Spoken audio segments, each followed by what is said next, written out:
So far, the most difficult leadership and organizational task I've faced with regard to AI occurred naturally in my workplace, which is a thriving university, about 225 full-time professors, hundreds of part-time instructors, over 4,000 students, graduate, undergraduate, all of us pretty much equally confused, frustrated, or energized, or all three, about the role generative AI tools would play in our study together.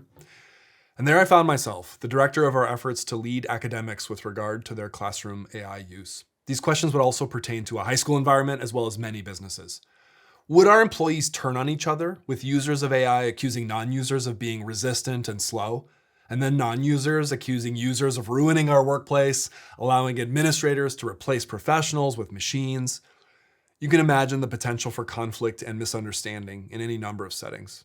And we had no real policy or guidance when these tools dropped in late 2022 and then became more mainstream even in 2023.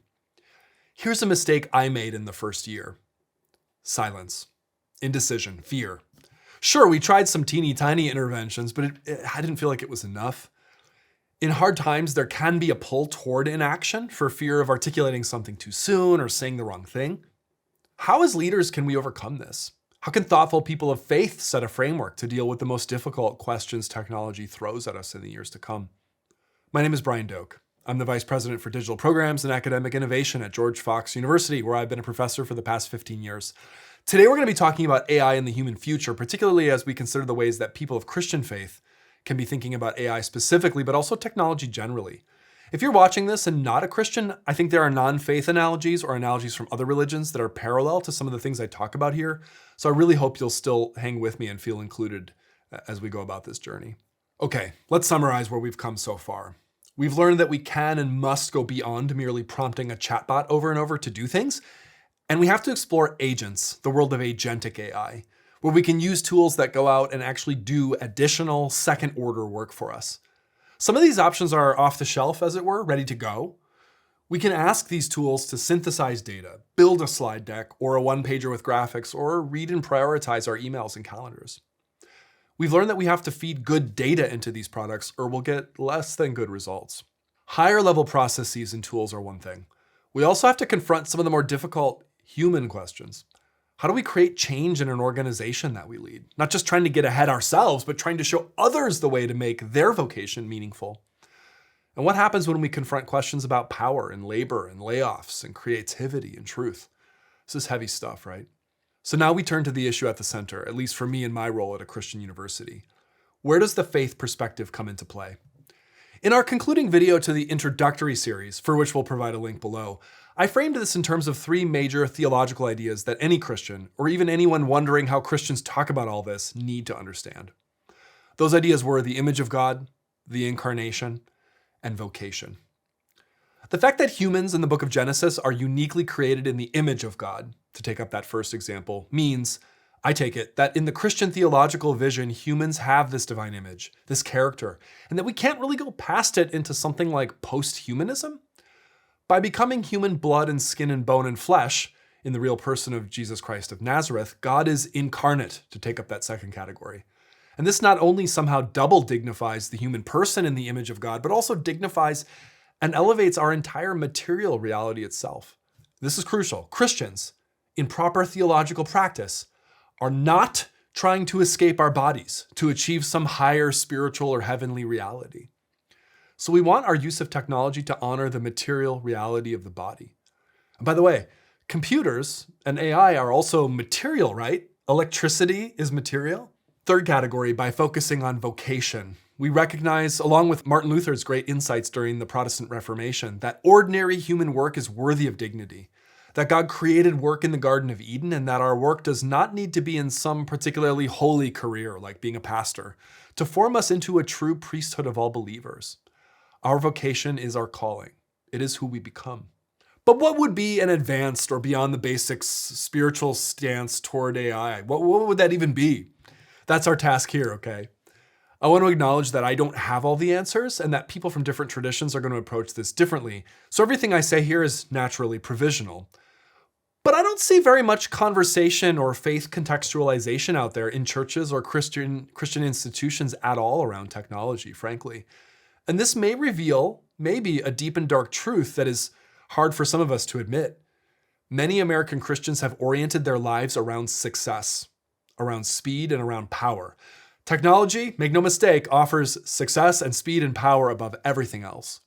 Why would we even question technology in that sense? We just use it. It helps us get rich or do whatever we were going to do anyway. Maybe we can, but these things, these values are not God's. They can become false idols. And maybe technology doesn't even work that way anyway, right? Use it for this, use it for that. There's a difficult and, as far as I can tell, fundamentally unresolved philosophical debate, which could get very technical, about whether our tools can ever really be neutral, just things we can use for good or bad, or whether in fact every tool is preconditioned, knowingly or not, to have some biased built-in purpose that in turn conditions us in some morally non-neutral way. In fact, what I take to be the strongest voices in this debate have come down pretty hard on the non-neutral side. To give just one famous example, the French Christian thinker Jacques Ellul spent his entire career on this question. In his famous book, The Technological Society, Ellul argued that technology has its own internal logic, its own momentum that runs ahead of any individual's intent to use it in whatever direction we think we want. You can find counterarguments to all this too. I had a recent chance, for example, to interview a brilliant engineer and former CEO of Intel, Pat Gelsinger, and he was adamant that technology is neutral, or at the very least that any bad use of a technology can be counteracted by a powerfully good use. He might be right. But to be morally sensitive to our moment, I think it's cautious and wise for us to start with this possibility that AI acts on us more influentially than just a neutral thing. For Christians, for Christian thought leaders, our faith tradition developed during a period of around 1,900 years before so many things, before cars, electricity, airplanes, computers, the internet, certainly before generative AI. So we can read the church fathers, Irenaeus, we can read medieval voices like Thomas Aquinas. We're not going to read direct commentary on the problems of technology in these sources. We can read the Bible, but this too comes from a pre-technological age. The book of Genesis has something like a hint for an origins of technology story in Genesis chapter 4, after Cain murders Abel and goes to wander and establish the first city. We learn of men in his genealogy who are culture creators, like Jabal for tents and livestock raising, and Jubal for musical instruments, and Tubal-Cain for making bronze and iron tools. Notably here, though, at least to my reading, the narration is strangely neutral.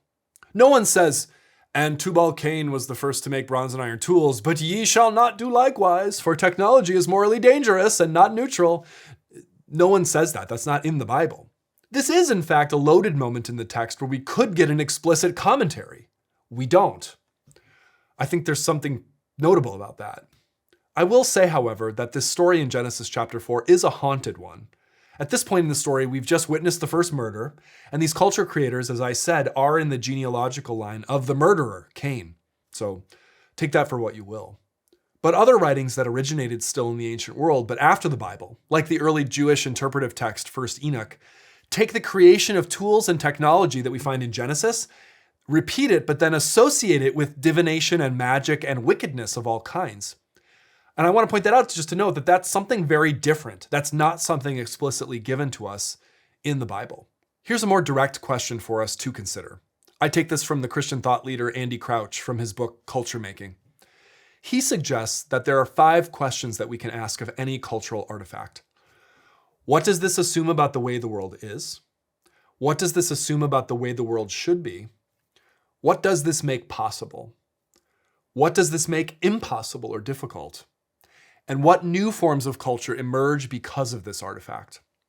For the moment, I want to think about the question, what does this make impossible or difficult, specifically with regard to generative AI? Here are some ideas. AI makes it really hard for us to not know something. And AI is so articulate that if we always use it to speak or think or write for us, AI makes it difficult to be vulnerable, to be vulnerably inarticulate or clumsy. Let's think about these two from a faith perspective. Is it not true that to encounter God, or even any other person or worthy problem that we could think about, to do that, isn't it true that we must enter a great cloud of unknowing, like Moses entering the thick darkness to be with God on Mount Sinai? We can't parade our great and perfect knowledge before God. I can do that before people, but I can't be like that in front of God, right? And we must come before God, before each other, with vulnerability. We should come before each other with that vulnerability, with our failures, admitting them. In Christian terms, in confession. There's no hiding that awkwardness, not really. So as a spiritual question, personally, and perhaps even as a leader on behalf of a group you lead, take some time to ask, is my AI use for this particular thing giving us the right kind of access to each other, the right humility, and the right vulnerability? Yes, use AI to the max to learn things. I am. Use it to know, use it to be articulate. This is great. But then you have to ask. I'm asking, how can I cultivate all the more strongly these other values that AI might allow me to bypass in a given moment?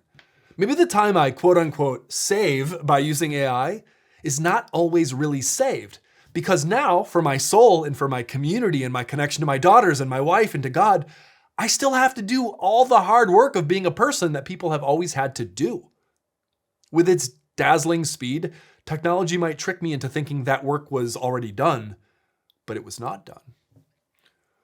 Let me turn to the kind of wisdom we're going to have to develop as leaders in the years to come, and then end with a note of optimism, actually, for our AI use in the communities we serve. The challenges I described in my university context at the beginning of this video are pretty universal now and translatable across a series of industries.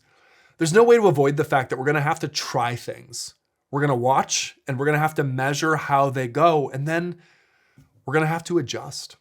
Somewhat early in the recent AI story, much was made in the business news world of companies who notably laid off employees to make systems more efficient with AI tools.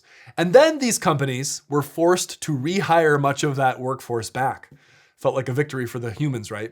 The global digital bank Klarna did this, as did IBM, as did the language learning app Duolingo. Did these companies fail though? Should we mock them? I say no, not at all. They succeeded actually. They jumped on an idea before others did. They tried it, and they now have to find another way forward. That's a win. But credibility, authenticity, and trust are some of the core practices we have to cultivate. So whatever we do, we have to do it with open hands, with a sense of change, with a practiced, almost immediate impulse to apologize when needed and to reverse course when needed. And that's a Christian virtue, repentance. The sense of uncertainty, fear, internal competition, even paranoia are now major enemies we have to confront in ourselves and in those we lead. That issue about not knowing, about approaching God in the dark cloud, we do what we can, but leaders know that at the end of the day, there is always a massive amount of uncertainty. We may try to hide that from others, but we know it. We confront this with bravery. We confront it with love on a good day, sometimes with silence, but especially if we want to get paid for it, we confront it with action. Uncertainty is not even the enemy then in this sense. As leaders, it's the way. It is the way. Did I ever overcome the silence or inaction I mentioned at the beginning of the video with regard to AI leadership in my own space? Yes, I did, but I couldn't confront it alone. I failed a lot along the way. I'm still failing. To make a long story short, success came later, or at least the first hint of success, when about 10 of us got together, formed a team, and worked together on a policy for our entire group that made sense in a very local and particular way for us. You can see a link to it down below. We didn't merely copy it from another university. It didn't solve every problem. It wasn't generated by AI. I had to give up on this idea that I would just know everything perfectly, that I would perform perfectly as a leader. The way that you get it from an AI tool, right? All shiny and ready to go. We had to talk it out in community together. And we released it, yes, with a little bit of fear in our hearts. I felt it, but we went for it. And we ended up with some great results. We didn't make $1 billion overnight or ever, but I think we did earn genuine confidence from our workforce. We now had something to show our students, something to show our faculty, something to show our community. And we were able to say that we did this before most comparison institutions did it. So that's my brag, okay? So there was some success. Incomplete, yes. And I'm already feeling some ways that our effort is now out of date, but that's okay. Here then is the key to advanced AI spirituality and ethics. Let's open the secret box. Let's do it. No one has this figured out yet. There is no clickbait titled "One Thing You Must Do" that you can click on and know. Resist that kind of thinking. Be better than that. Like Moses before God at Mount Sinai in the book of Exodus, as leaders, we're going to have to go into the darkness. We have to stay up late at night, bothered by this challenge. It's going to take time. Wisdom is patient. Tactics and trends change weekly. Frameworks last longer, and these frameworks will be contextual and personal. So I'm asking you, who are you? What is your context? Regardless of the tools, the agents, the leadership, or the plan, we ourselves have to be and enact the depth and represent it to our community. These are my thoughts. The rest is up to you.